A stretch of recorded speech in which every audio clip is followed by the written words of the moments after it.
Nagsimula ako mag-basketball noong around 6 or 7 years old. Doon lang sa Davao. Yung tatay ko talaga yung nagtuturo sa akin. Tsaka sinasali niya ako sa mga clinic dun sa barangay namin. Tsaka if may game siya, sinasama niya ako para manood. Yung unang taon ko talaga sa UAP, as a high school player, mahirap sa akin kasi nag-a-adapt pa ako, galing ako province.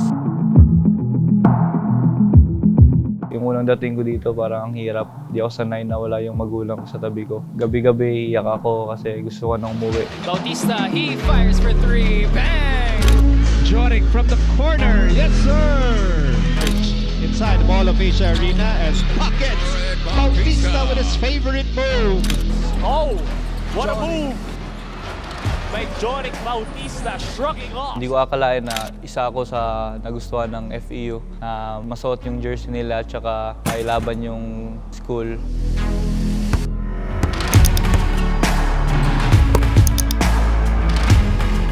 Nine to 10 years ata kami magkasama ni Kerry since high school pagdating ko talaga. Nag-janitor ako sa Main Manila Valley, start na 2004 hanggang 7. Tapos na-assign ako sa gym. Doon ako na sa mga player na palapit dahil mahilig rin ako sa basketball ng araw. Parang tatay ko na rin, parang kuya ko na rin. Sobrang laking tulong para sa amin talaga si Karen. Pagdating sa dugout, inaayos ko na lahat. Tapos magtitape, lahat na gamit. Tapos ilabas ko yung mga gamit sa court. Okay na ako. Kahit na matalo, manalo, ganun pa rin ako. One time kasi yung umuwi si Karen, parang feel namin ang hirap na wala siya kasi hindi kami sanay. Alam mo yung ganun kasi si Karen andyan na alam, automatic na sa kanya. Alam niya na yung gagawin niya.